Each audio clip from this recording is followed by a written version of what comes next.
Boris Mouraviev. Gnosis. Cristianismo esotérico. Tomo 2. Ciclo mesotérico. Primera parte. El hombre capítulo 1. Plan de estudios del ciclo mesotérico. El sentido de la evolución de la vida orgánica sobre la Tierra. Su crecimiento y su desarrollo. Las notas, la, sol, fa, de la octava lateral. El hombre, la fauna y la flora. El proceso de creación sigue, en el sentido más general, una gama descendente. 3 etapas consecutivas. Proceso de creación, de un prototipo humano. La formación del centro intelectual inferior. El problema del hombre sobrepasa inconmensurablemente sus intereses inmediatos, aquí abajo, e incluso en el más allá. Capítulo 2. Lugar que ocupa el ser humano en el contexto de la vida orgánica. La unidad de la vida orgánica se expresa por un rasgo común, la respiración. Relaciones de la vida orgánica, con el sol y la luna. Crecimiento y desarrollo del hombre en relación a la fauna y la flora, aspectos cuantitativos y cualitativos de la energía requerida, por la estación de transmisión, para responder a las necesidades cósmicas. Necesidad para el hombre de modificar su actitud, frente a los planos superiores del amor. Capítulo 3. Manifestación del amor, base numenal del macrocosmos. Mecanismo y forma según los cuales la Tierra transmite la energía solar a su satélite. Proceso de desarrollo del rayo de creación. Para la vivificación del satélite, por el refinamiento de la vida orgánica sobre la Tierra. Rol del hombre en esas transformaciones. Para que resuene plenamente el mí, de la octava lateral, es necesario que se desarrollen en el hombre aptitudes nuevas, que conduzcan a la renovación de la inteligencia. San Pablo. Esta superación es posible al nivel del horno Faber. Capítulo 4. Importancia de los esfuerzos que el hombre debe desplegar para alcanzar ese nivel de ser superior. Para revestir el hombre nuevo, es necesario despojarse del hombre viejo. San Pablo. El problema de la resurrección bajo sus muchos aspectos. Advenimiento del Hijo del Hombre. El fin del mundo coincide con el advenimiento del ciclo del Espíritu Santo. ¿Qué significa la resurrección general? Este problema es examinado en correlación con el de la reencarnación. Capítulo 5. La resurrección general representa la consumación para el hombre adánico, sancionando su participación activa y consciente en el desarrollo de nuestro rayo de creación. Principales períodos de evolución del hombre y de la humanidad. Pasaje del ciclo del Padre al ciclo del Hijo. Rechazo del pueblo elegido a recibir la luz, con todas las consecuencias que ese rechazo ha tenido. El Gólgota. La caída del pueblo elegido delante de la prueba del pasaje del segundo umbral. Analogía de la política, adoptada por el Sanedrín frente al Salvador, con la situación del hombre colocado delante del dilema del árbol del conocimiento del bien y del mal. Las consideraciones de orden místico que han influenciado la decisión del Sanedrín, en especial las consecuencias inevitables de una conversión masiva al cristianismo del pueblo elegido. Resultado: la humanidad solo fue salvada en esperanza. San Pablo. Capítulo 6. La condición general de la salvación. La humanidad debe reconocer el camino que conduce desde el estado de caída al estado original. Por el fracaso sufrido en el momento del pasaje del ciclo del Padre al ciclo del Hijo, la humanidad devino víctima del psiquismo. Lo coloca en la cúspide de su escala de valores. De esta forma se acentúa progresivamente la separación entre progreso moral y progreso material. Analogía entre la época actual y la del precursor. La deificación de la personalidad. Para alcanzar el amor es necesario que la fe y la esperanza animen al hombre, porque solo ellas permiten tener acceso al conocimiento, precursor del amor. Capítulo 7. A la escala cósmica de valores, el hombre se sitúa en una articulación, fosa entre ciencia y religión, tradiciones humanas. El pasaje al nuevo ciclo exige del hombre una conciencia colectiva, planetaria. Organismos tradicionales, embrión de la Federación de todas las naciones. El Fórum de las Relaciones Internacionales se encuentra invadido de más en más por asuntos de orden económico y social, que ejercen una influencia creciente sobre los asuntos políticos. El federalismo aparece desde el punto de vista esotérico, como el único método que permite realizar la unidad en el plano planetario. Influencia de la vida pública a un nivel de conciencia elevada. Segunda parte. El universo. Capítulo 8. Funcionamiento de la octava lateral cósmica. Superación del intervalo entre Fa y Mi, por medio de una segunda octava lateral. El absoluto y la concepción de la vida corporal. La imaginación bajo sus dos aspectos. El sistema de las 3 octavas cósmicas. Un doble recurso progresivo permite el pasaje de la ley de 7 a la ley de 3. La fuerza femenina y la fuerza masculina en la segunda y tercera octavas cósmicas. La revelación no está fijada. Ella es siempre dosificada para responder a las necesidades de la época y de la causa. Capítulo 9. Las nociones relativas al absoluto 1, 2 y 3. La Trinidad Divina, tal como aparece en ciertas religiones precristianas. La Santísima Trinidad toma en la manifestación el aspecto de tres hipostases: el Padre, el Hijo y el Espíritu Santo, propiedades creadoras del cero. Los números 1 y 2 en sus atribuciones divinas. Interpretación de la entidad. Absoluto 3, a la cual se atribuye simbólicamente el número 4. El número 3, atribuido al principio femenino de la creación. Límites del dominio regido por el absoluto. Capítulo 10. Octavas de irradiación de los puntos de apoyo del esqueleto del universo, representados por el absoluto, el mundo estelar, el mundo planetario y el mundo de los satélites. Tabla de los hidrógenos, representando la escala de los valores de las sustancias tipo, y cubriendo el conjunto del macrocosmos. Escala aplicable al hombre. Capítulo 11. Nutrición del universo. La nutrición del organismo físico y psíquico del hombre se efectúa según tres gamas interdependientes. Transmutación de los hidrógenos, siguiendo las gamas de nutrición, de respiración y de impresiones. Superación de los intervalos. Posibilidad de la doble utilización de la energía sexual. Necesidad de esfuerzos conscientes por el hombre para la obtención de los hidrógenos finos. Capítulo 12. La era del Espíritu Santo exige que todo sea develado. El sistema de las tres octavas cósmicas explica el sentido del mal encarado en el conjunto de la estructura del universo. Significación del pecado original. Su repetición por la identificación del hombre al yo de su personalidad. La regeneración por la identificación al yo real implica una lucha. La base del pecado es el error. La doctrina del mal, según la teología de los eslavos anterior al cristianismo. Los aspectos del problema de la iniciación, examinados a la luz del sistema de las tres octavas cósmicas. Sentido y efecto de la iniciación esotérica, hablando propiamente. Capítulo 13. Los tipos históricos civilizadores, según Danilevsky. Su reconocimiento permite apresar el sentido íntimo del proceso histórico y rechazar la noción clásica del hilo de la historia. La subdivisión clásica de la historia general no es natural. El progreso consiste en que todo el campo de la actividad histórica de la humanidad esté atravesado en todas las direcciones posibles.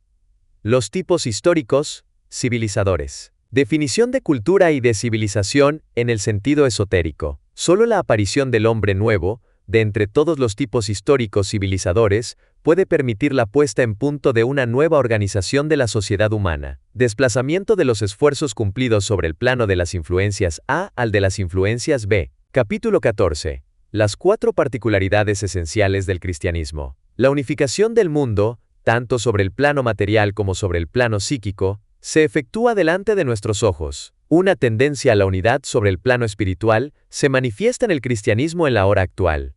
El problema de la unión de las iglesias. El Tercer Testamento. Tercera parte. El camino. Capítulo 15. El sentido esotérico del símbolo de la quimera. Ser imposible que posee un centro motor y un centro intelectual, pero está desprovisto de un centro emotivo. Estado actual de la personalidad humana del hombre culto. Su peligro. La mecánica de la moral humana. Capítulo 16. Los 6 casos del desequilibrio de la personalidad de los hombres exteriores. Su examen. Indicaciones prácticas. Capítulo 17. El Decálogo, encarado como un instrumento de trabajo en la tradición ortodoxa, según la máxima, contémplate en los mandamientos como en un espejo. El espejo viviente. Las 4 castas en las que se divide la humanidad. Sus características desde el punto de vista esotérico. La imposibilidad para el hombre de cambiar su tipo. La tarea que le corresponde es la de perfeccionarlo. La individualidad. Los 987 pequeños yo de la personalidad se reducen en la individualidad a 72. Sublimación del sexo. Capítulo 18. Las emociones negativas. La fe, la esperanza y el conocimiento, gnosis, constituyen las etapas consecutivas de la revelación del amor. La espada de triple filo. Efectos destructivos de las emociones negativas. Su sentido y su importancia. Posibilidad de extraer provecho de ellas. El amor, base de todas las emociones negativas. Las emociones no son de hecho más que diversas mezclas del amor. Posible tratamiento de las emociones negativas. Para destilarse de ellas el amor puro. Las emociones negativas, como fuente de energías finas positivas. El que se compromete en el trabajo esotérico, no debe huir de las emociones negativas. Textos y comentarios. El gozo, la victoria, posibilidad y utilidad de amar a los propios enemigos. Capítulo 19. La introspección doblada de las constataciones interiores conduce al conocimiento de sí, es decir, al contenido de la personalidad. Todavía ayer, esclavo de sus instintos y de sus pasiones, el fiel comienza a comprender que las emociones negativas, efecto de la ley general, buscan de retenerlo en ese estado y en su lugar, para provecho del conjunto pero en detrimento de su interés personal, por supuesto. Este primer conocimiento por la experiencia le aporta ya un poder, la calma, condición necesaria para el trabajo, el combate invisible, victorias parciales, la sinceridad frente a sí mismo, la pureza de la fe, ayuda llegando del interior y del exterior, rol general positivo de las emociones negativas, la soldadura. 5 etapas. 1. Introspección-constatación. 2. Calma activa. 3. Calor. 4. Fuego. 5. Soldadura. Capítulo 20. Estudio de las relaciones, entre el yo de la personalidad y el yo real por un lado, y por el otro, del yo de la personalidad con el yo del cuerpo. Su interdependencia, sus diversos aspectos, las 8 disciplinas que ligan la personalidad desarrollada y nacida al yo real, las otras 8 que la ligan al yo del cuerpo, el andrógino y el microcosmos, la bipolaridad del yo real. Esquemas explicativos. Capítulo 21.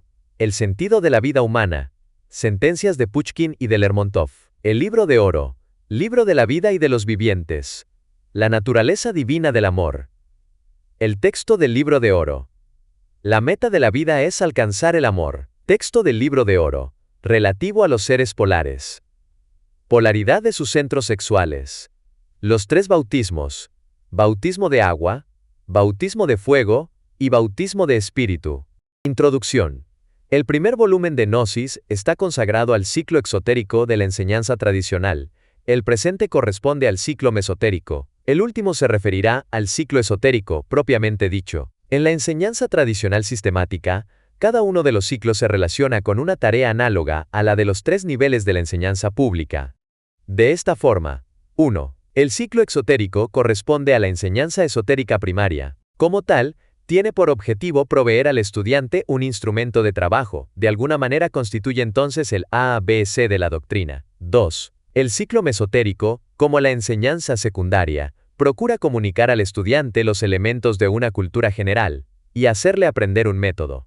3. El ciclo esotérico corresponde a la enseñanza superior. Conviene hacer notar que en toda enseñanza esotérica seria, lo mismo que en la instrucción pública, la enseñanza primaria es, por su naturaleza, más o menos uniforme. La enseñanza tradicional secundaria da lugar, como su homóloga laica, a una primera especialización, clásica o moderna en el siglo, monástica o laica en el dominio esotérico. En cuanto a la enseñanza superior, es especializada en los 2 casos. Se admite generalmente que no es posible acceder a la enseñanza secundaria sin pasar por la enseñanza primaria, ni afrontar la enseñanza superior sin haber asimilado previamente el contenido de la enseñanza secundaria.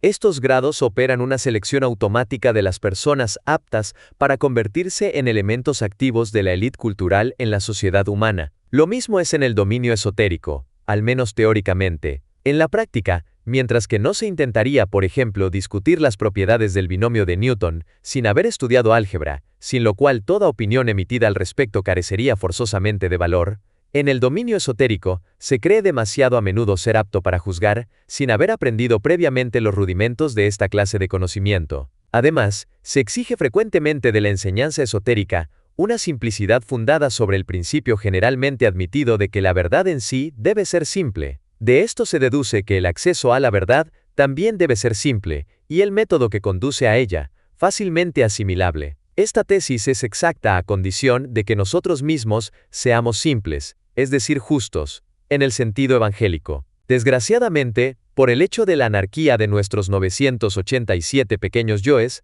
no lo somos, Y para pasar del estado pervertido de nuestro desorden interior a la simplicidad original, hay un largo camino a recorrer. Es el camino que conduce al buscador, desde la jungla de la ignorancia hasta la luz del Tabor. La experiencia muestra que prácticamente esta doctrina de la simplicidad, admitida como una especie de axioma, desvía al estudiante de la puerta estrecha y del camino angosto que conduce a la vida. Presionado por esta contraverdad, él cree encontrarse delante de esta puerta, mientras que en realidad, y de toda buena fe, se compromete sobre el camino espacioso que conduce a la perdición. Ad majorem diaboli gloriara, por supuesto. Esta doctrina de la simplicidad, justa en sí misma pero falsamente interpretada, constituye una trampa para nuestro corazón demasiado corrupto, un riesgo a reconocer y a evitar. Repetimos que la enseñanza esotérica primaria, según la tradición de la ortodoxia oriental, de la cual el primer volumen de Gnosis constituye el manual, ciclo exotérico, no es, en efecto, más que el A, B, C del conocimiento. Sin embargo, se ha alegado a veces que Gnosis es un texto de lectura difícil, aunque en él no se emplea una terminología especial. Este argumento es correcto en alguna medida, es que la materia en sí no es simple, y lógicamente, no puede pretenderse aprender sin esfuerzo una materia difícil. Otros indican la claridad de la exposición. Esta aparente contradicción se explica por el hecho de que la obra se dirige a un público necesariamente reducido, de lectores predispuestos por su naturaleza a formación y experiencia personal a una cultura esotérica. La presente introducción se dirige muy especialmente a abordar problemas de orden general, y más especialmente las cuestiones que tratan de la meta y el trabajo. Estos dos puntos están ligados íntimamente y forman, por así decirlo, las dos caras de un mismo problema. Una máxima muy antigua, citada en el Evangelio según San Lucas, sitúa el problema. Él escribe: el obrero es digno de su salario. Esta máxima está colocada en el contexto del envío de 70 discípulos, como corderos en medio de los lobos, para anunciar a las gentes que el reino de Dios está cerca, es decir, que en el dominio esotérico, como en los asuntos del siglo, el hombre gana su salario, trabajando para la empresa, a cuyo servicio se ha comprometido. Sin embargo, la vida exterior, la de las influencias A, le deja la posibilidad de adquirir bienes sin trabajar, por la especulación, por ejemplo, o por toda clase de abusos no punibles, también por otros medios aún, procedimientos más o menos fraudulentos, pero que de todas maneras no traspasan los límites fijados por la ley humana. Un margen, bastante amplio de tolerancia, es dejado por la ley general a los humanos, que así trabajan, dentro del dominio de las influencias A. Es de ellos que se dice que los hijos de este siglo son más hábiles que los hijos de la luz. Y no olvidemos que Jesús ha colocado esta conclusión al final de la célebre parábola relativa al ecónomo infiel. Por el contrario, en el dominio esotérico no puede ganarse nada puro y verdadero, en consecuencia bello, sin haber aportado un trabajo cuya suma e importancia sean equivalentes al resultado al que el mismo trabajador aspira. Inversamente, la importancia de los resultados que se obtienen para sí mismo es siempre equivalente, cuantitativa y cualitativamente, a la medida de los servicios prestados, sobre el plano esotérico, por supuesto. Nosotros subrayamos, puros y verdaderos, en consecuencia permanentes, porque es posible obtener resultados, por así decir, esotéricos, pero impuros, y por consecuencia, falsos y pasajeros. Hacemos alusión aquí a un vasto dominio del ocultismo, donde los hijos de este siglo, más hábiles que los hijos de la luz, buscan aplicar su habilidad más allá del mundo visible. Se trata de lo que nosotros llamamos la mística fenomenalista. Volveremos sobre ello más adelante. En consecuencia, si el buscador parte de una posición negativa de insuficiencia e insatisfacción, y se aproxima al dominio esotérico, empujado por el deseo de encontrar directamente allí una satisfacción personal, en consecuencia impura, no podrá avanzar muy lejos por ese camino. Si insiste, será un fracaso, porque el error de concepción incurrido al comienzo, lo conducirá insensiblemente hacia esa mística fenomenalista. Bajo su forma activa ya ha sido mencionada en el volumen 1, en cuanto a la satisfacción verdadera, a la recompensa de la que habla el Evangelio, el estudiante solo la encontrará sirviendo a una causa esotérica. El lector atento extraerá de lo que precede una conclusión práctica. Se trata en primer lugar de encontrar un trabajo esotérico verdadero, que se cumpla en el mundo, de ser útil a ese trabajo, y entrar a él para tomar parte activa. He aquí el sentido de la parábola de los cosechadores, donde se dice, que aquel que siega, reciba un salario, y recoja frutos para la vida eterna, a fin de que aquel que siembra y aquel que siega se regocijen juntos. Os he enviado a segar lo que no habéis trabajado, otros lo han trabajado, y vosotros habéis entrado en su trabajo. En el capítulo 5 del presente ciclo, damos un panorama general de la evolución histórica de la humanidad adánica, visto desde el ángulo esotérico. La vida orgánica sobre la Tierra, con el hombre adánico a la cabeza, evoluciona bajo la égida del Absoluto Dos, el Cristo, Hijo de Dios, que actúa entre los humanos, por medio de humanos capaces de ser útiles, es decir, aptos para tomar parte activa en esta acción. Es por un discernimiento de las influencias A y B, que el buscador puede ponerse en contacto con la o las personas que ciegan. Entonces, si él comprende bien de qué se trata, puede tratar, él también, de entrar en su trabajo. Esto con la condición expresa de poder ser útil, porque en materia esotérica no hay allí, ni despotismo, ni tolerancia exagerada, y menos todavía instituciones de beneficencia. Estas son actitudes que no superan la zona de influencias A. En esoterismo, más que en otros lados, y esto se comprende, el hombre vale lo que vale. Es comprometido según las necesidades y pagado según su rendimiento. Si tal como es, ya puede ser útil, se lo hace pasar por un aprendizaje esotérico. Avanzará entonces en la medida de sus talentos, o, dicho de otra forma, de sus predisposiciones innatas y de los esfuerzos conscientes que aporte. Devoción y fidelidad entran en primer lugar en la línea de cuenta. Jesús ha dicho, nadie que pone la mano en el arado y mira hacia atrás, es apto para el reino de Dios. El beso de Judas Iscariote, el intelectual entre los 12, debe permanecer presente en el espíritu del buscador, porque los componentes de esta mentalidad son propios a diversos grados en toda personalidad incompleta. Para tomar parte activa en el trabajo esotérico, en nuestra época más aún que hace 2000 años, el hombre debe estar seguro, se debe poder contar con él ocurra lo que ocurra. De otra forma, en ciertas circunstancias, corre el riesgo de caer en la misma pendiente que Judas, y es necesario no hacerse ilusiones. Traicionar a Jesús es traicionar su obra, que tiene por objeto la salvación del hombre. En consecuencia, traicionando la obra del Cristo, ante todo, uno se traiciona a sí mismo. Es lo que ocurre inevitablemente a los buscadores, que después de haber franqueado el primer umbral, se dedican al trabajo esotérico, mientras continúan delificando su personalidad.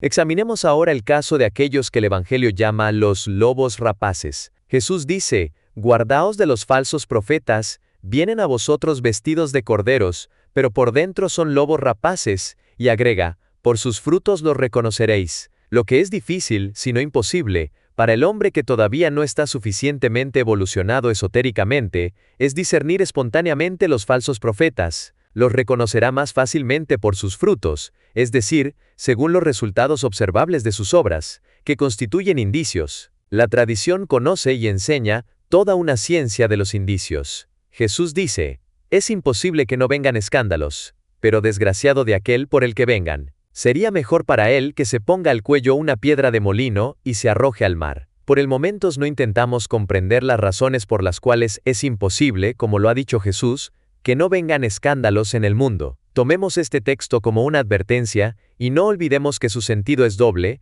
porque el Señor agrega para concluir, cuidaos de nosotros mismos. Esta advertencia es perturbadora, pero su valor es real. Un ladrón puede robarnos una fortuna, un lobo rapaz puede privarnos de la salvación. Que esos lobos rapaces se presentan precisamente en vestimentas de corderos, lo aprendemos del siguiente texto hecho para aterrorizarnos. No son aquellos que dicen, Señor, Señor, los que entrarán en el reino de los cielos, sino solo aquel que cumpla la voluntad de mi Padre Celestial. Muchos me dirán en ese día, Señor, Señor, ¿no hemos profetizado en tu nombre? ¿Y no hemos hecho muchos milagros en tu nombre? Y entonces yo les diré, retírense de mí, malditos, porque no os he conocido jamás. De esto resulta, que ni las profecías que se realizan, ni los milagros que se cumplen, son garantías contra los lobos rapaces. Ello es importante porque la indicación dada es precisa. Jesús dice que el fin vendrá cuando el Evangelio sea predicado en el mundo entero, aunque hoy en día eso es un hecho cumplido, y es esta época, nuestra época. Se levantarán falsos cristos y falsos profetas, harán grandes prodigios y milagros, al punto de seducir, si fuese posible, aún a los elegidos. En el presente ciclo de estudios hablaremos extensamente de nuestra época, que está a caballo entre el cielo del Hijo y el del Espíritu Santo. La nombramos como el período de transición. Estamos en el corazón de este período, relativamente corto, 1963, de un siglo quizá. Ha comenzado con la primera conferencia de La Haya, la Guerra Ruso-Japonesa, seguida de la Primera Revolución Rusa y de la Primera Guerra Mundial, que vio el derrumbe del antiguo equilibrio político y social del planeta, y paralelamente, un progreso vertiginoso de la técnica. Sin embargo, es imposible precisar el término de este período, porque se ha dicho, respecto al día y a la hora, nadie lo sabe, ni los ángeles del cielo, ni el Hijo, sino solamente el Padre. Con esta reserva, sin embargo, puede afirmarse que el período de transición no superará verdaderamente el fin del siglo, porque todas las señales indican cómo las condiciones del fin se reúnen bajo nuestros ojos. Este período comporta una gran tarea preparatoria para el pasaje al tercer ciclo, que se aproxima, el del Espíritu Santo. Esta tarea preparatoria, en lo que concierne a las condiciones exteriores de la vida orgánica sobre la Tierra, en su conjunto, y más particularmente, aquellas condiciones que afectan la vida material de los humanos. En ese dominio, sin embargo, se alcanza visiblemente el límite, en el sentido de que el progreso de los medios tiende a abolir los modos de vida usuales que permanecen más o menos invariables, o sobre todo, siguen el ritmo de los cambios con un peligroso atraso. El progreso de la técnica libera al hombre, a pasos acelerados, de la servidumbre del trabajo, impuesto después de la caída, por la necesidad de ganar su pan con el sudor de la frente, lo que constituye una especie de sopapa de seguridad, sofocando más o menos los instintos bestiales del hombre bajo la fatiga del trabajo diario. Como las condiciones materiales de la nueva era serán pronto alcanzadas, queda por reunir las condiciones apropiadas en el plano moral, aunque no se concibe, generalmente, cuáles podrían ser esas condiciones, porque aquí, como en otros planos, lo nuevo permanece siempre desconocido, y en consecuencia, de alguna manera, inconcebible. Sobre este plano, hoy como ayer, el hombre marcha a ciegas, a menos de estar esclarecido, hoy como ayer, por la revelación transmitida por boca de los verdaderos profetas. Sin embargo, la inercia del pensamiento humano, y la costumbre secular del hombre de servirse de una escala fija de valores, dándole la fuerza de un imperativo categórico, hacen que, como otras veces, la tarea de los profetas sea pesada, ingrata y peligrosa. El confort, palabra de orden del progreso, bajo sus diversos aspectos y en diferentes grados, es suficiente como meta para la mayor parte de los hombres civilizados de nuestra época. En esas condiciones, que son las nuestras, el hombre solo admite los valores divinos cuidadosamente clasificados, y en la medida en que ellos no vienen a perturbar, dentro de su conciencia burguesa o socialista comunista, el bienestar material que ha adquirido. El riesgo de tal actitud consiste en que es natural, y está apoyada por una fuerza elemental. La ley es formal.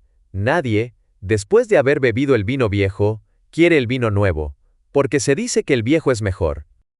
Como se ha indicado antes, la tarea preparatoria sobre el plano moral en el curso del período de transición puede y debe ser cumplida bajo la égida del absoluto 11, por los humanos y para los humanos. Se trata entonces del problema del hombre nuevo, problema que hemos tratado extensamente en el primer volumen de Gnosis y en otra parte. Prácticamente, este problema se reduce a la formación de una nueva élite, llamada a sustituir a los intelectuales que forman nuestra élite desde el Renacimiento, como estos sustituyeron, al fin de la Edad Media, a la caballería dirigente. Este postulado nos permite pasar al problema relacionado directamente con la meta del trabajo esotérico que se efectúa actualmente en el mundo, cuestión abordada al comienzo de esta introducción. Un mensaje difundido por el Boletín de Información del Centro, el autor recordaba que la divulgación en profundidad de la doctrina tradicional en Gnosis, en curso de publicación, lo mismo que la creación del centro, había sido emprendida por él con un objetivo preciso: contribuir a la formación del hombre nuevo. En efecto, es por la aparición, en un futuro próximo, de un número suficiente de hombres pertenecientes a ese nuevo tipo humano, que depende el éxito del período de transición entre nuestra civilización llegada a su término, y la era nueva que alcanza la humanidad en su evolución histórica. Ese mensaje recordaba también que la juventud actual exige una atención creciente, porque es de sus rangos, y los de las generaciones siguientes, que saldrán los portadores de predisposiciones esotéricas innatas, a condición de que además de una formación profesional muy avanzada, esas condiciones sean convenientemente desarrolladas por una formación esotérica. Esos hombres estarán llamados a constituir los elementos activos de la nueva élite. La vigilancia, agregaba el texto, es sin embargo necesaria para obviar el riesgo de incomprensión del medio, a veces de los mismos padres. Ayudar esotéricamente a esos jóvenes hermanas y hermanos es una tarea tan noble como delicada, y el autor apela a sus lectores para que recuerden con el corazón este problema esencial. Agregaba que una atención especial debe prestarse a las adolescentes y las jóvenes, porque si la caída ha sido provocada por Eva, no se olvidará que es por la Virgen María que nuestro Señor ha venido al mundo para indicar al hombre el camino de la salvación. Y es también a la mujer, hija de Eva, que corresponde hoy en día jugar plenamente con su refinada sensibilidad, su rol positivo de inspiradora, en este difícil período de transición hacia la redención prometida. Recapitulemos lo que precede para fijar mejor las ideas. 1. La meta final que el hombre puede esperar lograr por medio del trabajo esotérico es alcanzar el segundo nacimiento, y así vencer a la muerte. Esta meta está explícitamente definida en el Evangelio, y abundantemente comentada en la tradición y en la doctrina. Es la salvación. 2. Esta meta solo puede ser alcanzada, salvo raras excepciones, por un trabajo metódico y asiduo del estudiante. La suma de esfuerzos conscientes requeridos es proporcional al grado de degeneración de la personalidad. Generalmente es grande, mucho más grande por el ejemplo, que aquel que el estudiante aporta desde la enseñanza primaria hasta el sostenimiento exitoso de una tesis de doctorado. 3. La particularidad de esos esfuerzos, se lo ha visto en el ciclo exotérico, reside en el hecho de que todo trabajo del estudiante sobre sí mismo está colocado bajo el signo del despertar de la afectividad, por lo general profundamente dormida, sobre todo en las personas cultas de nuestro tiempo. Este despertar, esta llama, es la condición expresa y el punto de partida hacia el éxito. Para avanzar es necesario arder. El fuego que arde bajo las cenizas no es suficiente. Una técnica especial se ha propuesto a los estudiantes, permitiéndoles reavivar el fuego insuficiente y atizarlo cuando tiende a morir. 4. Sin embargo, este trabajo sobre sí, teniendo por meta la evolución individual, no puede ser cumplido en el vacío, es decir, aisladamente. La ley es clara. El resultado esperado no puede ser prácticamente alcanzado, más que bajo una forma de recompensa, según lo primeramente enunciado. El obrero es digno de su salario. Dicho de otra forma, la acumulación de los valores esotéricos no puede ser realizada, como en el siglo, por medios egoístas, porque todo trabajo esotérico verdadero es orientado en el sentido diametralmente opuesto al egoísmo. 5. Así, el estudiante no debe dejarse ilusionar por los espejismos que lo esperan sobre el sendero, sino armarse de un coraje firme y una fe ardiente que le permitirán encontrar un medio práctico para entrar en el trabajo esotérico que se efectúa en el mundo. 6. Para ello, el deseo en los ijares y el fuego en el corazón no son suficientes. Si permanecen sin aplicación esotéricamente práctica, esta fuerza de tensión encendida se disipará en humo, porque toda fuerza exige un punto de aplicación definido, sin lo cual ella se descompone y dispersa. Para que esa fuerza pueda ser aplicada, el estudiante que busca el trabajo esotérico debe además ser útil. Es así que comenzará su tarea, es decir, que pasará de las palabras y las aspiraciones a los actos. Y en la medida del trabajo aportado, su salario aumentará automáticamente. 7. El buscador es libre en su elección. La disciplina es aceptada voluntariamente, pero es de hierro.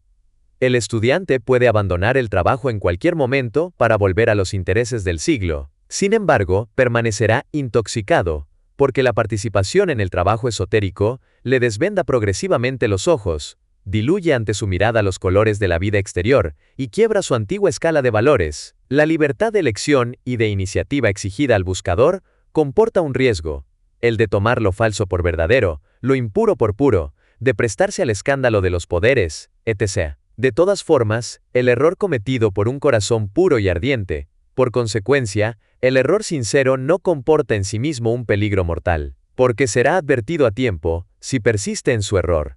El caso de San Pablo, convertido sobre el camino de Damasco, aporta un ejemplo probatorio. El verdadero riesgo que puede conducir al pecado mortal, es decir, a un fracaso definitivo, se presenta cuando el corazón impuro busca hacerse servir por fuerzas físicas superiores con fines egoístas. Eso es una catástrofe.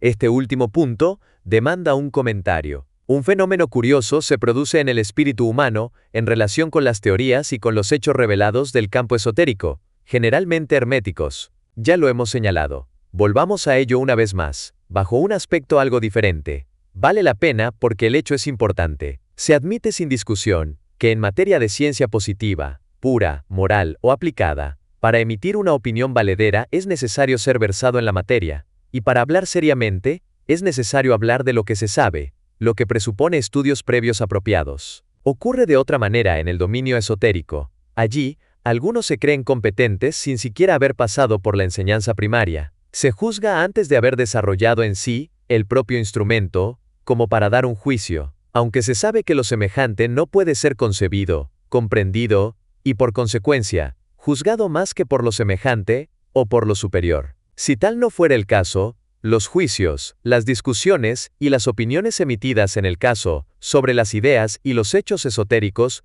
permanecerían comparables a las apreciaciones de los ciegos de nacimiento sobre los matices de los colores. Lo mismo que el mundo en el cual vivimos está cerrado, invisible, para el feto en el seno de la madre, justo hasta la víspera de su nacimiento, lo mismo los planos superiores de la vida, llamada astral y espiritual, nos están cerradas e invisibles antes del segundo nacimiento. Hasta entonces, el hombre no puede expresar más que hipótesis, o referirse al testimonio de los autores, o de las personas nacidas dos veces. En cuanto a juzgar valederamente esos hechos, esos autores y esas personas, no podrá hacerlo antes de haber él mismo franqueado el segundo umbral. Entonces, vuelto espiritual en el sentido de San Pablo, y solo entonces el hombre, juez de todo, no siendo él mismo juzgado por nadie. Y el apóstol lo explica diciendo, aunque nosotros tenemos la inteligencia del Cristo, por su identificación con su yo real, mónada del Cristo, la individualidad entra, en efecto, en relación directa, como lo dice San Pablo, con su inteligencia. Esto parece bastante claro. Sin embargo, el curioso fenómeno señalado se produce corrientemente, y aún las gentes de una entera buena fe, sin hablar de las otras, persisten en su actitud. Este fenómeno se debe a dos causas principales. Por una parte, a la tendencia humana general, de apropiarse de cualidades, que en el hombre exterior solo existen en potencia. Por otro lado, y por vía de consecuencia, a la deificación consciente de la personalidad, reputada omnipotente en todos los dominios. Esta falta de humildad requerida para el trabajo esotérico verdadero es aún agravada en numerosas personas, por la posibilidad, al menos admitida en teoría, de penetrar en el dominio suprasensorial. No hablamos de las gentes de mala fe. La mención sobre este tema, en el primer volumen de Gnosis, es suficiente. Examinaremos solo el caso de las personas de buena voluntad que se equivocan, porque ello interesa al trabajo. Su caso es precisamente el de los enfermos que tienen necesidad de médico, pequeños Saulos, que podrían ser convertidos en pequeños Pablos, para volverse obreros útiles y alcanzar la recompensa, pero que buscan, errando, fuera del lugar donde pueden recibirla en compensación del trabajo aportado. La Filocalia recomienda a los buscadores hacer deudor a Dios, aunque los equivocados, aun de buena fe tal, el caso de los Galatas desprovistos de sentido, han recurrido al crédito divino sin preocuparse de los gastos. El resultado es conocido. Es el espíritu, fenomenalista, por excelencia, de nuestra civilización, el que es la causa principal de esta equivocación, creador de las maravillas del progreso técnico. Este espíritu se aplica cuando se aplica a ello instantáneamente, tal como es, a las ideas y a los hechos suprasensoriales. Aunque el mundo suprasensorial no es uno e indivisible como el mundo material. Al contrario, allí se distinguen numerosos planos y cielos. Así el apóstol San Pablo nos aporta el testimonio de un hombre que fue arrebatado hasta el tercer cielo. Mahoma dice que, montado sobre el caballo místico Burak, él visita los ciclos y se entrevista con Moisés y Jesús. Otros testimonios son conocidos. No olvidemos que todos los cosmos están llenos de vida, aunque, si se sigue la octava lateral, paralelamente a la gran octava, se distingue más allá del plano propio a la vida orgánica sobre nuestro planeta, dos planos superiores. Yendo de abajo hacia arriba, se encuentra el Si lateral, que corresponde al Fa de la gran octava, y al mesocosmos, después el Do lateral correspondiente al Sol de la gran octava y al deuterocosmos, aquel del absoluto 2, del Cristo. Para el hombre terrestre, es el plano superior, límite, plano espiritual, tercer cielo de San Pablo, mientras que el plano intermediario es el plano psíquico. Este conjunto figurado forma un triángulo de 6 factores, o sea 5 notas, y el intervalo entre el do y el si, colmado por la voluntad del absoluto 2, que es el amor.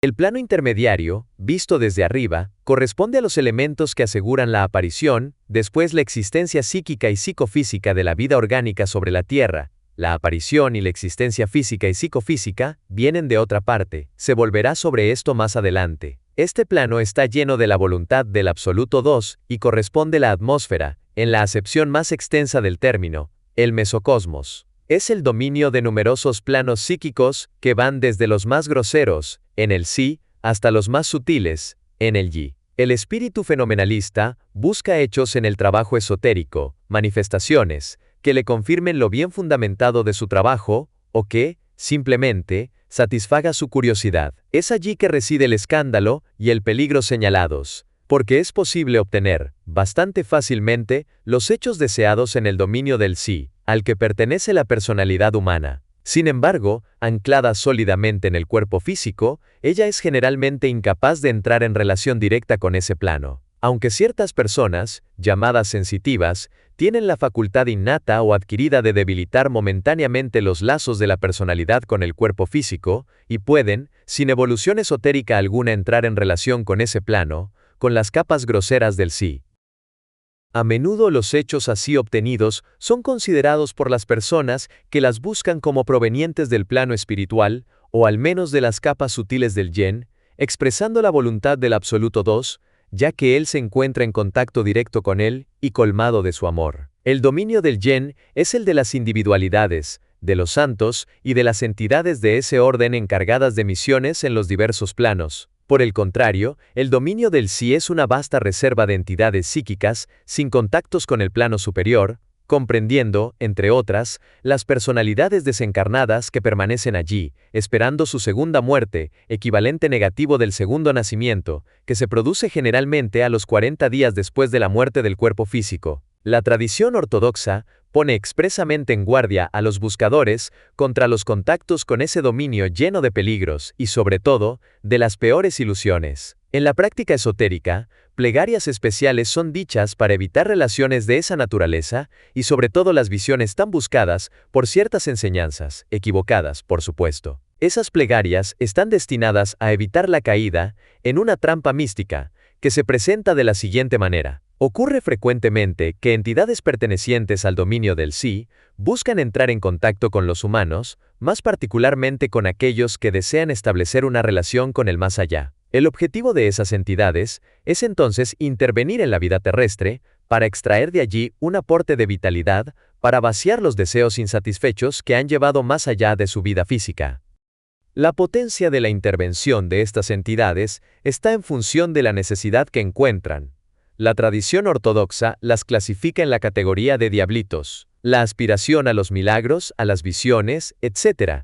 crea una atmósfera favorable a su aparición que puede revestir formas variables, incluso perceptibles para los sentidos. Para darse importancia, esas apariciones toman a menudo nombres ilustres, o bien de santos o arcángeles. Llegan hasta remedar el nombre o aún el aspecto de la Santa Virgen, o del mismo Cristo. La filocalia y la doctrina contienen numerosas descripciones de casos de ese género. Por la ciencia de los indicios, la tradición enseña el método que permite discernir esta categoría de fenómenos psíquicos, tomados demasiado a menudo, como provenientes realmente de planos superiores. Conviene subrayar sobre esto, que en las búsquedas esotéricas, lo verdadero y lo falso se mezclan fácilmente en el espíritu fenomenalista del hombre culto de nuestra época. Confusión, por otra parte, facilitada por el medio general en que está colocado, el de mixtus orbis. Esta mezcla se manifiesta sobre todo en el dominio afectivo, generalmente desequilibrado en nosotros por la costumbre de la mentira, convertida verdaderamente en una segunda naturaleza. Habiendo perdido así la facultad innata de discernimiento inmediato de lo verdadero y de lo falso, el hombre, aun el más culto y más instruido, deviene singularmente crédulo, especialmente en el dominio místico. Este desequilibrio nos afecta conforme a una ley: la credulidad es inversamente proporcional a la fe. En otros términos, más la verdadera fe, en consecuencia la pura afectividad, es débil, más crece la credulidad, tomando a menudo formas grotescas. Podemos percibir, en ese mecanismo, el juego normal de la ley general. Inspira al hombre que busca el camino, la idea de que ya se encuentra en él. Este es el mejor medio y el más banal que encuentra el diablo para desviar del camino estrecho que conduce al camino, al buscador poco avesado. Jesús, maestro de la tradición esotérica, dice: ¿Cómo podéis creer vosotros, que amáis recibir la gloria los unos de los otros, y no buscáis la gloria que viene de Dios? Cuando aceptamos la gloria de los hombres, creyendo al mismo tiempo estar o marchar sobre el camino, caemos rápidamente bajo el imperio de la ley del equilibrio, a la que Jesús hace alusión cuando cita a los fariseos que hacían su plegaria en las calles, recibiendo ya su recompensa. Las ideas que hemos expuesto en la presente introducción han sido agrupadas para responder a diversas cuestiones planteadas por lectores del primer volumen de Gnosis. Para concluir, queremos atraer la atención sobre el valor único de nuestra personalidad, valor inestimable, a pesar de todos sus defectos y debilidades, a pesar de que ella aparezca pobre, miserable, a veces grotesca. Es necesario comprender bien que la personalidad humana es el estado incompleto en que se encuentra, constituye nuestro único instrumento de trabajo esotérico. Mejor todavía, ella es un don. Es precisamente el talento que el Maestro nos ha dado, a fin de que lo hagamos fructificar. Desgraciado de aquel que lo sepulta en la tierra de su cuerpo, porque se lo arrojará a las tinieblas de afuera, allí donde hay llantos y crujir de dientes. Y esto no es una metáfora. Nos es necesario, entonces, trabajar con amor y todas nuestras fuerzas, porque no sabemos a qué hora el Maestro vendrá a pedirnos cuentas. Primera parte, el hombre. Capítulo 1. En el primer volumen de Gnosis, Ciclo Exotérico, intentamos proveer al lector ávido de conocimiento un instrumento de trabajo que le permitiera emprender la búsqueda del camino que conduce a la verdad y, por él, a la vida. Los elementos del saber que allí se encuentran forman, en efecto, un instrumento de trabajo del hombre sobre sí mismo. Nuestros estudios proseguirán con el mismo enfoque, hombre, universo, camino, y con el mismo objetivo: ayudar al buscador perseverante a continuar su evolución para, finalmente, llegar a vencer a la muerte. Pero, mientras que en el primer volumen el estudio apuntaba al hombre en tanto que entidad aislada, ahora lo consideraremos en el alto concepto de la vida orgánica sobre la Tierra, vida cuya evolución asegura el desarrollo de nuestro rayo de creación. Este método nos permitirá colocar nuestros estudios en el cuadro de un sistema científico natural, donde el plan de estudios corresponde a la estructura del objeto estudiado. Examinemos ahora y tratemos de comprender el sentido general de la evolución de la vida orgánica, considerando a esta en su conjunto, como un órgano de nuestro planeta. Al mismo tiempo, tratemos de determinar el lugar del hombre y la misión para la cual fue investido en el seno de ese órgano. La vida orgánica sobre la Tierra fue concebida y aparece en ciertas condiciones cósmicas. La ciencia, en su estado actual, nos permite tener una visión de conjunto de su crecimiento y desarrollo. Se recuerda que las notas la, sol, fa, de la octava lateral, corresponden a la totalidad de la vida orgánica, en la que cada una representa uno de los tres elementos, el hombre, la fauna y la flora. En conjunto, ellas forman una especie de estación de transmisión de la energía cósmica, que permite colmar el intervalo entre el fa y el mi de la gran octava, y contribuye así al desarrollo normal de nuestro rayo de creación. El lector habrá comprendido la importancia de la distinción entre la noción de crecimiento y la de desarrollo. Ha llegado el momento de dar una definición precisa de estos dos términos. El proceso de creación, en un sentido general, sigue una gama descendente, y es necesario distinguir allí tres etapas consecutivas. Concebida la nota do, toda creación recibe el primer impulso de la voluntad y del poder creador, que colma el intervalo entre el do y el si. Así nace ella. En ese momento, comienza el proceso de crecimiento. Pasa normalmente por 4 estados consecutivos, siguiendo las notas si, la, sol y fa. En la nota fa, el crecimiento llega a su fin. La creación se encuentra entonces ante las alternativas de desarrollarse en las notas mi y re, o de generar. Su suerte depende entonces de la posibilidad de superar el segundo intervalo, comprendido entre fa y mi. Si se franquea este intervalo, el desarrollo se produce en 2 etapas, en las notas mi y re, y el éxito de la obra aparece en la nota do, de la octava siguiente. Estas nociones de crecimiento y desarrollo se confunden a menudo, aun cuando esté hecha la distinción, por ejemplo en ciertas disciplinas de la biología, La línea de demarcación no siempre está definida claramente. Lo que acaba de indicarse permitirá al lector repensar los ejemplos dados en el ciclo exotérico, desde la creación hasta el esquema general del camino. En este último caso, se apreciará mejor la diferencia existente en la naturaleza de las dos partes del camino, la escalera, que corresponde a la noción de crecimiento, y el camino propiamente dicho, que simboliza el desarrollo. Resta indicar, en términos generales, la naturaleza y el significado de la fuerza, capaz de colmar el intervalo entre las notas fa y mi. Hemos visto que esta fuerza nace de una octava lateral, surgida de la nota sol de la primera octava, y son ellas las tres notas la, sol y fa de la octava lateral cuyo esfuerzo combinado colma el intervalo. Si nos representamos ahora la definición dada antes, podemos decir que el crecimiento de la octava lateral hace posible el desarrollo de la creación emprendida según la octava principal. Esta ley se aplica a todas las formas de la creación, desde la gran octava cósmica hasta la empresa rudimentaria de la actividad humana. Ella abarca, por supuesto, la marcha del neófito, desde el primer umbral hasta el fin del camino.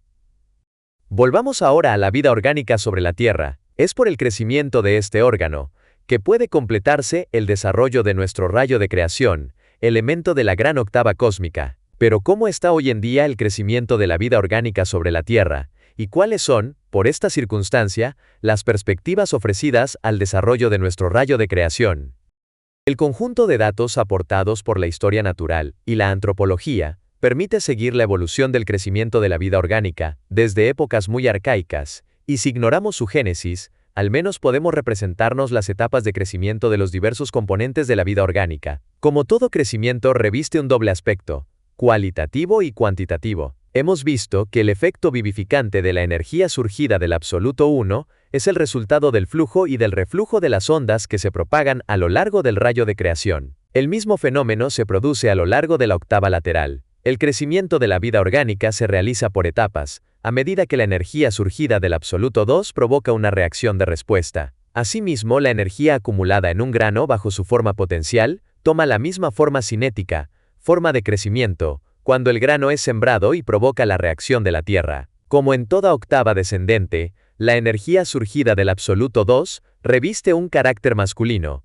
Ella penetra en el medio, donde la acción se produce como en una especie de matriz. Es a medida que la reacción de ésta se propaga de abajo hacia arriba, a lo largo de la octava lateral, que la vida orgánica hace su aparición. Es siempre la manifestación de la misma ley de realización, a la que hace alusión la fórmula del Apocalipsis. He aquí que estoy a la puerta y golpeo. Si alguien escucha mi voz y abre la puerta, entraré en su casa, comeré con él, y él conmigo. El amor, surgido del absoluto 2, energía masculina vivificante, se proyecta en sobreabundancia de arriba hacia abajo, a lo largo de la octava lateral. Pero el resultado concreto, el nacimiento de la vida orgánica, solo aparece como una respuesta a este llamado, como una especie de reflujo de la energía femenina. Progresando hacia lo alto, hasta el intervalo, esta energía restablece, por una realización viviente, el equilibrio primitivo, que habrá roto en el seno de la nada, la acción perturbadora del amor surgido del absoluto 2. La energía femenina alcanza entonces la nota fa, luego remonta a la nota sol, y termina por alcanzar el la. En otros términos, la vida orgánica sobre la Tierra hace su aparición en sentido inverso de la acción del amor, primero bajo la forma de flora, después de la fauna, y finalmente del hombre, aunque a primera vista esto pueda ser paradojal. En el interior de cada una de estas notas se distingue el mismo proceso complejo de crecimiento y desarrollo. Este proceso sigue, en cada uno de los tres casos, una gama interior descendente. Se desencadena por el impulso del reflujo, actuando entonces, en tanto fuerza activa, que asegura el crecimiento general de la vida orgánica. Para pasar al desarrollo, se exige un esfuerzo complementario. En la gama de la flora, se manifiesta por los trabajos agrícolas. Es el esfuerzo consciente, voluntario, del cultivador, que colma el intervalo entre el fa y el mi de esta gama, y la tierra multiplica sus frutos. Que cese este esfuerzo y los campos y los vergeles volverán a su estado primitivo, la rosa volverá a ser eglatina, lo mismo para la fauna, y para el hombre mismo como lo veremos más adelante. El proceso de desarrollo, tal como lo hemos definido, representa entonces un refinamiento de la vida orgánica sobre la Tierra. Así esta estación de transmisión responde con creciente sensibilidad al impacto de la energía surgida del absoluto 1 y que le hace llegar al absoluto 2. Actuando también la estación, como un transformador, emite entonces ondas de más en más sutiles, en el curso de desarrollo. Este es el aspecto cualitativo. Desde el punto de vista cuantitativo, la multiplicación de los elementos de la vida orgánica hace a la estación de transmisión más y más potente y al mismo tiempo más y más sensible. De esta forma se encuentran progresivamente reunidas las condiciones necesarias para superar el intervalo entre el fa y el mi de la gran octava. En la nota mi, el flujo a lo largo de nuestro rayo de creación podrá entonces transformar la vida sobre nuestro planeta, y en consecuencia la del planeta mismo, después, producir en nuestro satélite las transformaciones que lo conducirán al estado siguiente de su evolución. La intervención del hombre, ingenioso y consciente, provoca el desarrollo de la fauna y de la flora en una cierta dirección a un cierto ritmo, y dándole ciertas cualidades. Pero ¿cómo se produce el desarrollo del hombre mismo? Lateral, que se hace por otra parte de una manera análoga a aquella por la cual es colmado el mismo intervalo de la gran octava. Se volverá a esta cuestión más adelante. Los efectos de las causas traducen la sucesión de las gamas, cuyo encadenamiento a la escala del cosmos se hace según ciclos. Los tres grandes motores del hombre, el hambre, el sexo y el miedo, lo obligan a tomar iniciativas, a lanzarse en un trabajo constructivo o productivo.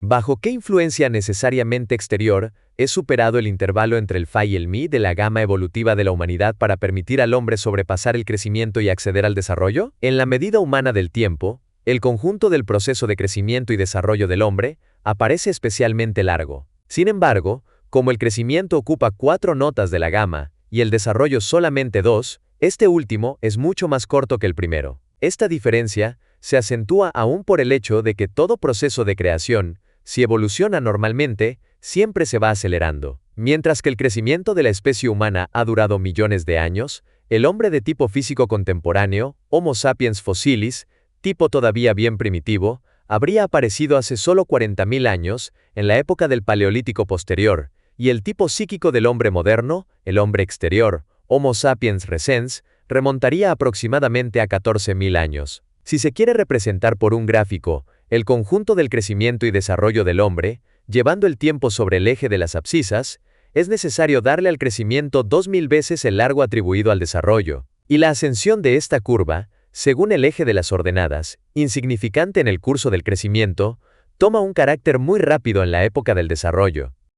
Esta exposición responde íntegramente al texto bíblico del Génesis, según el cual la creación del hombre tuvo lugar en 2 etapas distintas. La primera humanidad preadánica, hombres y mujeres, fue creada a imagen y semejanza del Creador. Después vino la creación de Adán seguida de la de Eva, hueso de sus huesos y carne de su carne. Es a partir de Adán que el hombre ha recibido la facultad de pasar en su evolución, del crecimiento al desarrollo, y es solo una parte de la humanidad que, en consecuencia, ha recibido ese don. La Biblia nos habla de un largo periodo de coexistencia de la primera humanidad al lado de la humanidad adánica. Se refiere enseguida a un proceso de recesión de esta última a continuación de acoplamientos mixtos, considerados por Dios como el testimonio de una gran perversidad, que debía conducir a esa humanidad mixta hacia la catástrofe del diluvio. Es de señalar que la primera humanidad, alcanzando el término de su crecimiento, conservaba todavía en esa época las características de la bestialidad. No poseía la palabra. El Génesis hace alusión a ello, indicando que fue cerca de Adán, y no del hombre preadánico que Dios condujo todas las especies de la fauna, a fin de que les diese un nombre. Y, prosigue el discurso, en efecto, Adán da un nombre a todas las bestias, a los pájaros del cielo, y a todos los animales de los campos. Adán devino alma viviente, a continuación de un impulso complementario que le fue dado por Dios. El lenguaje simbólico de la Biblia lo expresa con la siguiente imagen. Habiendo formado Dios al hombre del polvo de la tierra, Él alienta en sus narices un aliento de vida, y el hombre fue hecho alma viviente. He aquí el sentido esotérico de esta imagen. El hombre formado del polvo de la tierra presentaba un aspecto muy cercano de aquel del mundo animal, recordaba a los antropoides, tal como los conocemos ahora, aunque era hermoso, según la Biblia. Poseía además en estado latente la facultad que el mundo puramente animal no poseía, de pasar al estado del desarrollo humano, e incluso al sobrehumano. Pero ese desarrollo solo era posible si el hombre recibía ese impulso complementario que le permitiera pasar, en la gama individual, de la nota Fa, donde se situaba la parte más evolucionada de esa humanidad, a la nota Mi, que representa el primer estado de desarrollo. La imagen de Dios alentando en las narices de Adán, un aliento de vida que da a este un alma viviente, representa en el texto sagrado este nuevo impulso. Igualmente se señalará que la creación de esta segunda humanidad, la humanidad adánica, responde a la voluntad divina de utilizar al hombre para la transformación de la flora y el cultivo del suelo. El aliento de vida es la imagen de la implantación, en el hombre adánico, de una chispa divina bajo la forma de dos centros superiores acoplados. Hasta entonces, el hombre formado del polvo de la tierra no tenía más que dos centros inferiores, el motor y el emotivo, formado con el cuerpo físico por la energía creadora del centro sexual. A partir de allí tiene también un centro emotivo superior y un centro intelectual superior, pero aún le falta el centro intelectual inferior, del cual tiene, sin embargo, necesidad apremiante para transformar la materia y, en consecuencia, cultivar el suelo. Tal era la condición psíquica de Adán y Eva antes de la caída, en el paraíso terrestre, en el jardín del Edén. Vivían en relación directa y constante con Dios, porque la pureza de sus centros emotivos inferiores les aseguraba un contacto permanente con el centro intelectual superior y, por su intermedio, con el centro intelectual superior. Podían participar así, aunque más no sea que pasivamente, con la vida en un plano superior divino. Es en esa época que el hombre rompe definitivamente con la vida puramente animal. En la posición vertical, sus manos liberadas podrán aplicarse a una multitud de trabajos. Y es por el trabajo que el hombre adánico se empeña por el largo camino de su progreso.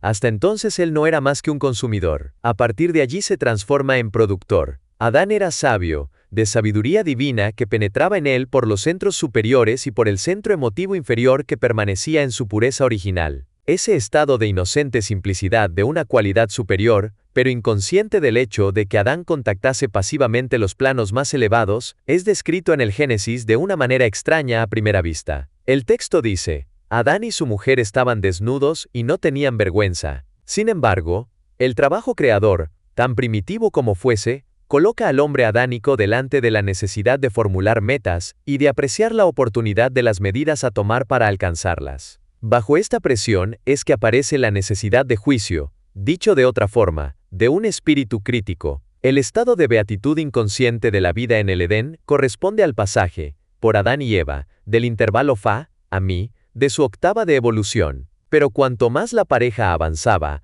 a través de la fosa colmada por la gracia divina insuflada, más claramente se presentaba a su espíritu la noción de economía de esfuerzos, que acompañaba el trabajo productivo. Después aparece la idea de ventaja, después la de ganancia, que alcanza entonces el corazón de Eva, lo penetra y lo hiere. He aquí la marca de la serpiente que dice la Biblia, era el más astuto de todos los animales. Esta percepción, de más en más íntima del mundo material, se traduce en el hombre por la formación del centro intelectual inferior, que el Génesis llama el fruto del árbol del conocimiento del bien y del mal. Así se completa la constitución de la personalidad humana, tal como nosotros la conocemos. Sin embargo, con el nacimiento del espíritu crítico que acompaña la noción y el deseo de posesión, la pureza original del centro emotivo inferior del corazón de Adán y Eva fue perturbado. Como Jesús lo diría más tarde, allí donde está vuestro tesoro, estará vuestro corazón. Persiguiendo el espejismo de los bienes temporales, el centro emotivo inferior de Adán y Eva se endurece. Pierde así el contacto directo con el centro emotivo superior, es decir, con el yo real, contacto que hacía de Adán y Eva los hijos de Dios. La belleza de las hijas de los hombres hizo el resto. Adán se desvía de su yo real, identificándose con su personalidad. De esta forma se volvió mortal. La aparición en el hombre del espíritu crítico es descrita en el Génesis por el símbolo ya mencionado. Se dice, después de haber gustado del fruto del árbol del conocimiento del bien y del mal, Adán y Eva se dieron cuenta de su desnudez y sintieron vergüenza. Examinemos ahora el proceso de creación del prototipo humano. Tal como para el nacimiento de toda especie animal o vegetal, era necesaria la intervención de la fuerza creadora masculina y de la fuerza femenina correspondiente. La energía masculina proviene de nuestro Sol en tanto que emanación del absoluto 2, y la energía femenina de la Luna, matriz de nuestro rayo de creación. Es como resultado de la intervención consciente de estas dos fuerzas que la Tierra Madre engendró al hombre, por medio del polvo de la Tierra. No es más que un caso particular de la acción creadora de las fuerzas complementarias en el universo, donde el conjunto de valores constituye el cuerpo de Cristo cósmico, absoluto 2, y el conjunto de los satélites forma el cuerpo de la Madre, Reina de los Ciclos, Regina Astris. Señalemos nuevamente que esta descripción permite al lector repasar ciertos pasajes del ciclo exotérico relativos a la estructura del universo. Fue entonces por el reflujo de la energía femenina, respondiendo al impacto de la energía divina masculina, que comienza el crecimiento de la criatura. El centro sexual y el centro motor aparecieron en primer lugar simultáneamente. Después vino la creación del centro emotivo inferior, constituyéndose así un cuerpo psíquico, por el que podrá continuar y completar su crecimiento. Sin embargo, no era eso todavía el hombre adánico, separado del ciclo antes accesible, ligado a la tierra y salido de la animalidad. La chispa divina, bajo la forma de los centros superiores acoplados, representa en el hombre ese lazo con el cielo. A pesar de que el centro intelectual inferior se adhiere a la tierra, al mismo tiempo, se lo separa del animal. El hombre adánico está como suspendido entre la tierra y el cielo, pero él posee la fórmula de volver a ganar el paraíso arrojando un puente por esfuerzos conscientes hacia esa chispa divina que lleva en él, aunque generalmente lo ignora. La acción conjugada de la energía creadora del centro sexual y de las facultades intuitivas y de discernimiento del centro intelectual inferior hacen surgir en el hombre la imaginación. De ahí en adelante su desarrollo, fruto de esfuerzos conscientes, toma una forma, por así decirlo, epicíclica. 1. El hombre sondea lo desconocido. Es la operación característica de todo proyecto, fruto de esta imaginación creadora. 2. Después, por un camino de retorno, concretiza las ideas, acumula los datos necesarios para establecer un plan de acción y reúne los elementos requeridos para pasar a la realización. 3. Finalmente, así enriquecido, se lanza a la acción, ordenada según ese plan. Tal es el esquema de toda empresa humana que pone en juego el conjunto de factores de su actividad. La adquisición de los centros superiores por el hombre permite la formación en él del centro intelectual inferior, cuya aparición completa el yo de la personalidad. A su turno, este acabamiento permite al hombre que continúa su evolución, franquear el intervalo entre fa y mi, de esta gama y acceder a la nota mi, donde comienza su desarrollo. En todas las gamas descendentes, y especialmente las que tienen un carácter positivo, de creación, la nota mi, reviste un carácter análogo. En la gran octava cósmica, ella corresponde a la Tierra.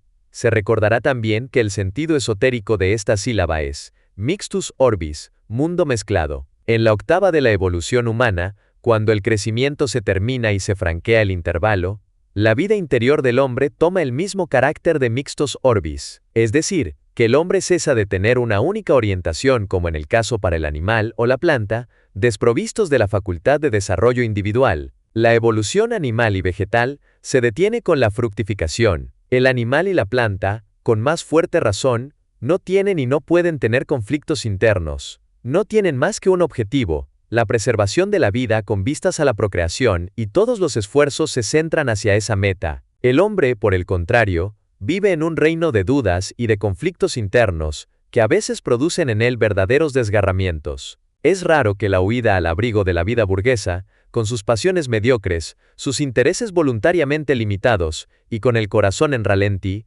asegure a la larga una vida sin sobresaltos. Llega un día en que este conjunto de astucias frente a Dios, y a sí mismo, se derrumba en ruinas, el huracán de una pasión lo ha borrado, y no hay más que un pobre ser destrozado, al que se le presenta un problema insoluble, o que le parece tal, el de construir una nueva vida.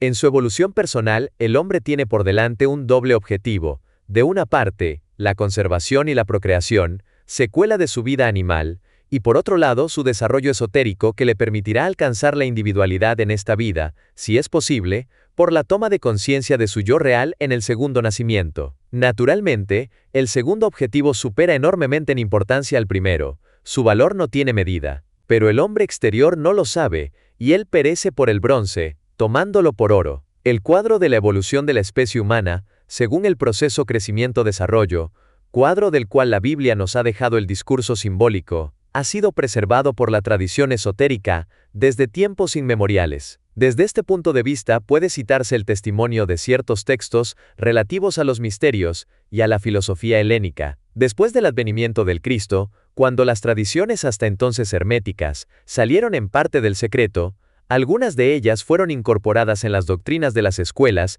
que intentaban una síntesis de la gnosis heleno-judeo-cristiana. Un potente movimiento de pensamiento fue lanzado por Simón el Mago, un samaritano cuya personalidad quedó rodeada por la leyenda. Algunos fragmentos de la doctrina que había elaborado con la ayuda de Meneandro nos fueron transmitidos por Saturnil, un discípulo de este último. Después de un discurso complicado y absurdo de los eventos que precedieron a la creación, cuenta que el primer hombre se arrastraba. Enseguida dice que la virtud de lo alto tuvo piedad de él, porque había sido hecho a su semejanza.